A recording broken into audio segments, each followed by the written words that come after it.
Drive over, Mom. We saved you a seat for Christmas dinner. That text from my son David arrived on my phone at noon. I read it twice, smiled, and spent the next 3 hours preparing. My kitchen smelled heavily of roasted pecans, brown sugar, and the cinnamon star cookies he had loved since childhood. I packed the baked goods carefully into festive tins, placing wax paper between each delicate layer. Beside the cookies sat a stack of presents wrapped in simple green paper with silver ribbons.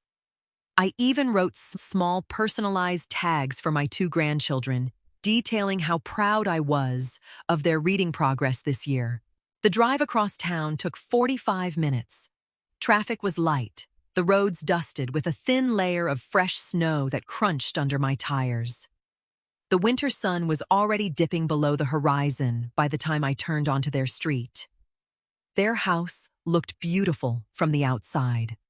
Golden light spilled from the large bay windows, and an inflatable reindeer bobbed gently in the cold evening breeze on the front lawn.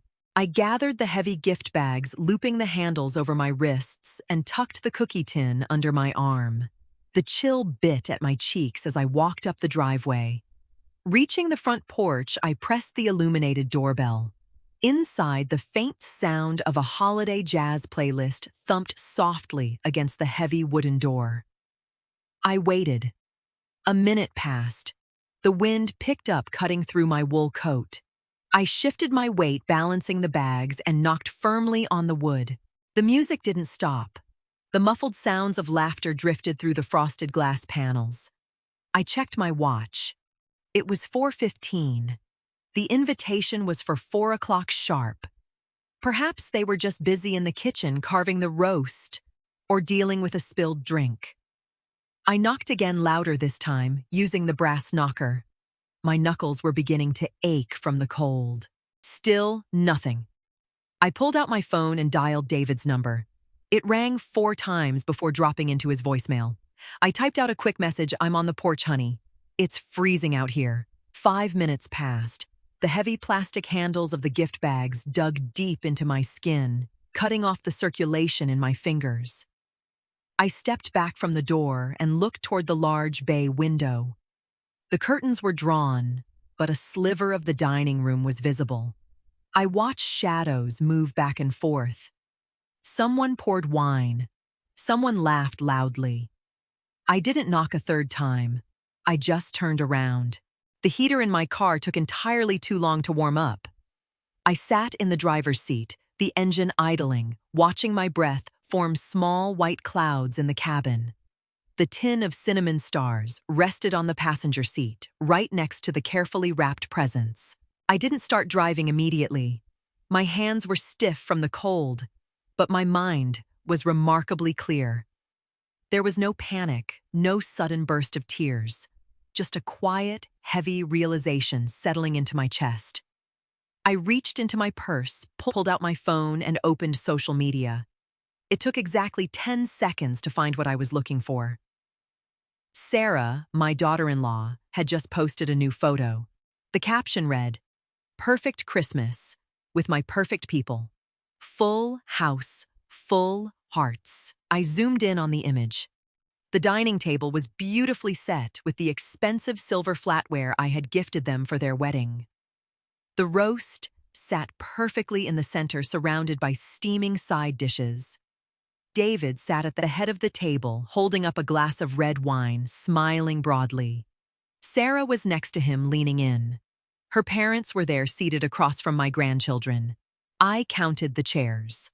1, 2, 3, 4, 5, 6. 6 people in the photo. 6 chairs at the table. Every single setting was occupied. There was no folding chair squeezed into the corner. There was no empty plate waiting for a late arrival. There was absolutely no space saved for me. I stared at the screen until the backlight dimmed and went black. The text David had sent me a few hours ago wasn't an invitation.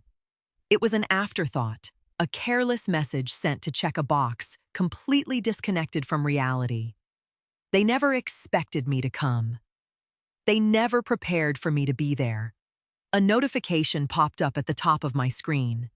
It was an automated alert from my bank. Your scheduled transfer of $800 to David Warren has been processed.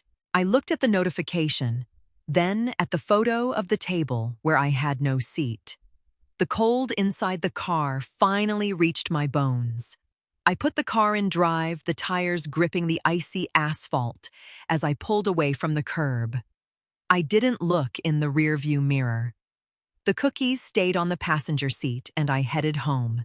My house was dark when I pulled into the driveway. I unlocked the front door and stepped inside, greeted by the familiar scent of pine needles from my small decorated tree and the lingering aroma of the baking I had done earlier. It was quiet, a peaceful, heavy silence that I usually cherished, though tonight it felt different.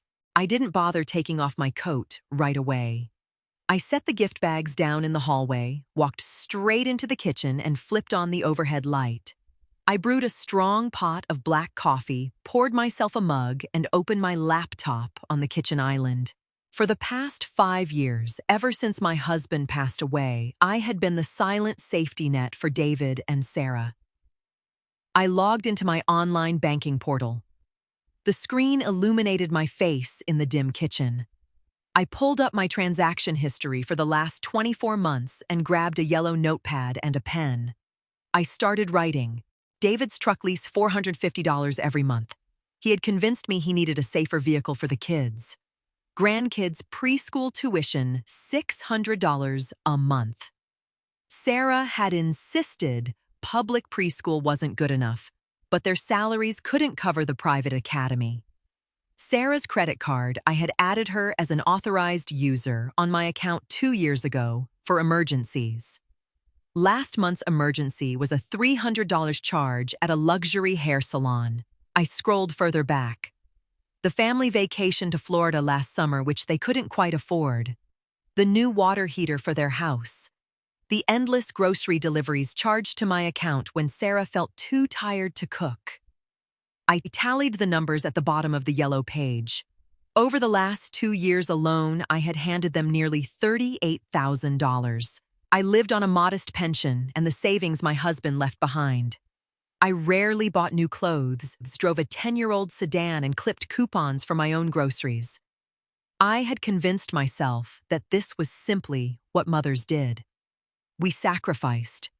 We made things easier for the next generation. I looked at the final number on the notepad. I wasn't making their lives easier. I was just making my own life smaller. I thought about the 6 chairs at that dining table. I realized I wasn't a mother to them anymore.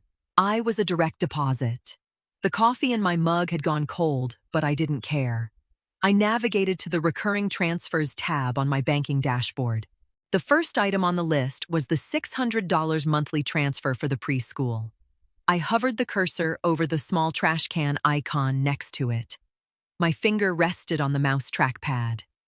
A tiny voice in my head, the conditioned guilt of a mother, whispered that the kids would suffer.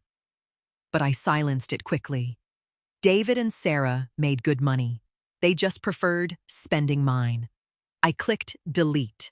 A prompt asked if I was sure. I clicked yes. Next was David's truck payment. Delete. Yes. I moved to the credit card section of the portal. I found the tab for authorized users. Sarah's name sat right below mine. With 3 clicks, her access was permanently revoked. The card in her wallet was now nothing more than a useless piece of plastic. I spent the next 20 minutes combing through every subscription, every linked account, every silent drain on my finances that bore their names. I canceled the streaming services they used on my dime. I removed my credit card as the primary payment method on their ride-sharing apps and food delivery accounts. When the screen was finally clear of their names, I closed the laptop. My chest felt incredibly light, as if a tight band that had been wrapped around my ribs for years had suddenly snapped. I walked out to the hallway, picked up the gift bags, and brought them into the living room. I carefully removed the expensive toys and the gift cards I had bought. I found a plain brown cardboard shipping box in the garage, packed the items inside without the festive bags, and taped it shut. I took the tin of cinnamon stars into the kitchen, opened the lid, and dumped the cookies straight into the trash can. I washed my hands, turned off the kitchen lights, and went up to bed. The first major auto pay for the truck was scheduled to hit in 3 days. I didn't need to say a word.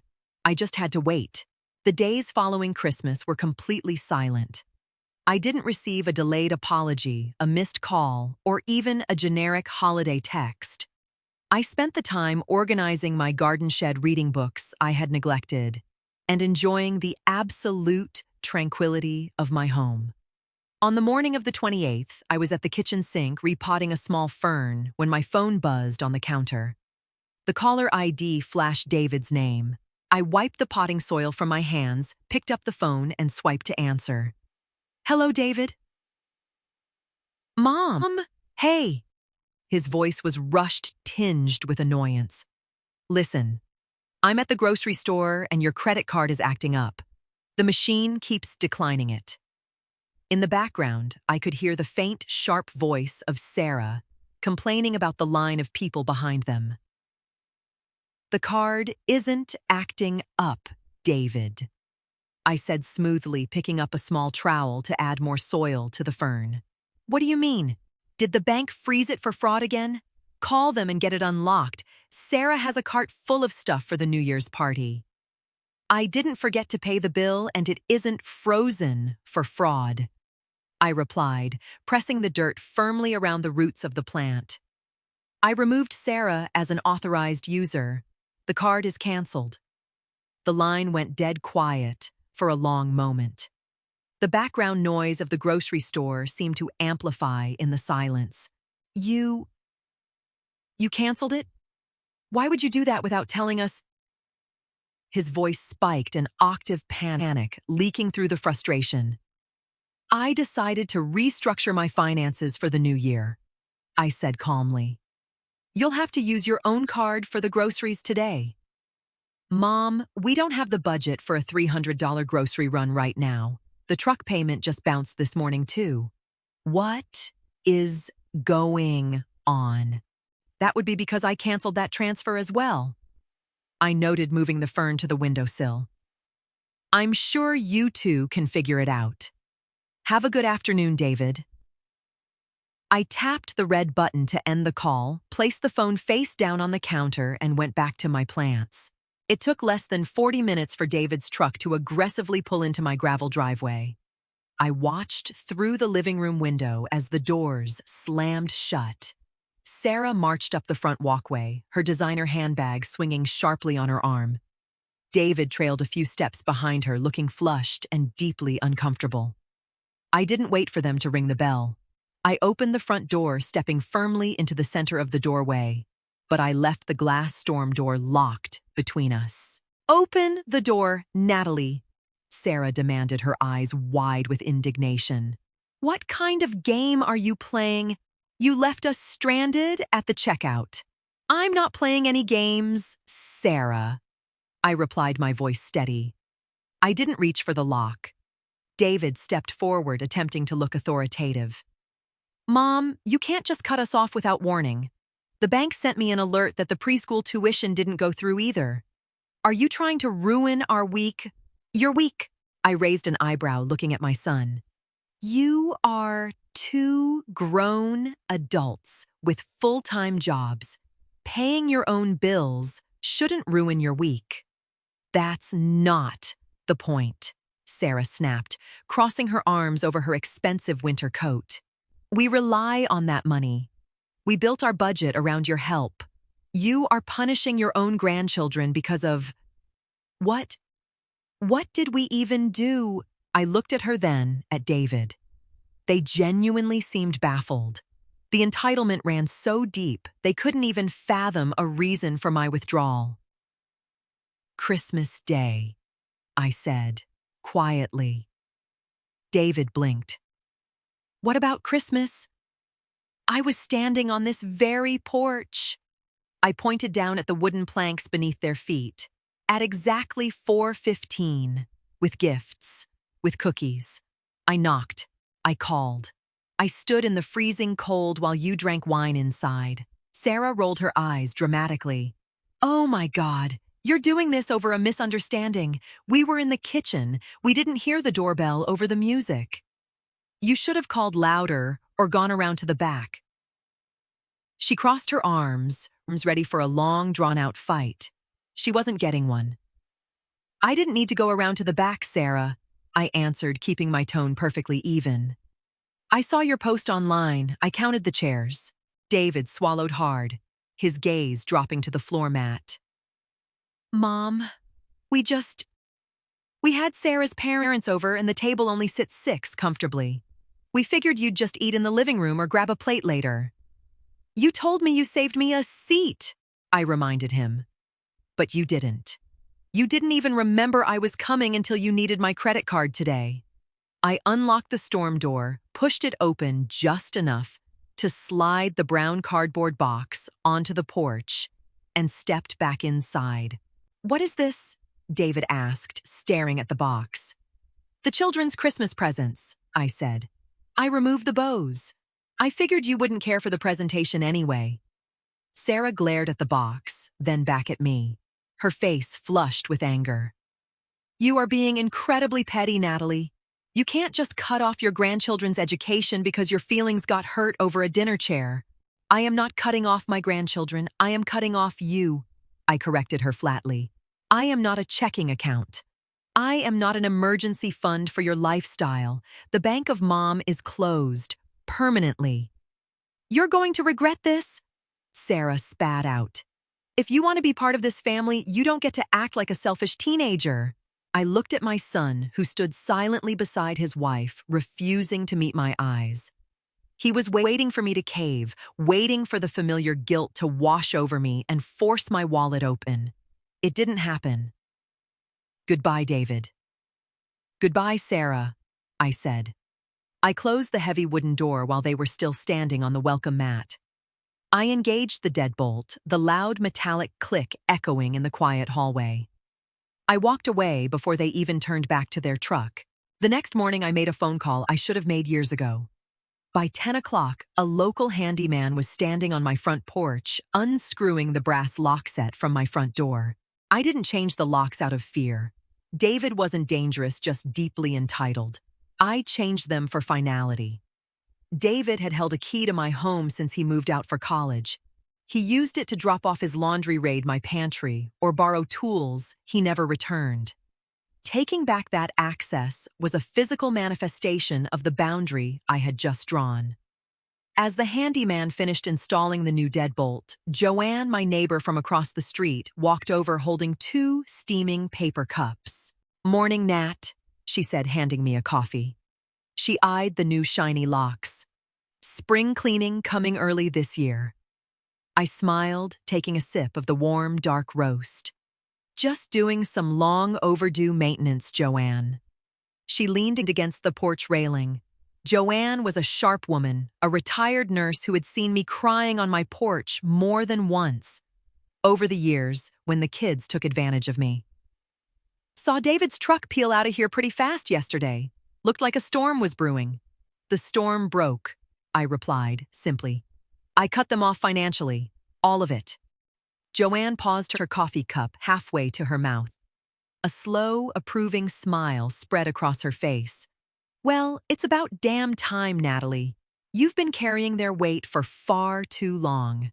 They think I'll cave by next week, I noted, watching the handyman pack up his tools. Will you? She asked, raising an eyebrow. No. I handed the handyman some cash, thanked him, and pocketed my single brand new silver key. Joanne clinked her paper cup against mine. Good for you. Come over for dinner tonight. Real dinner, at a table. I accepted.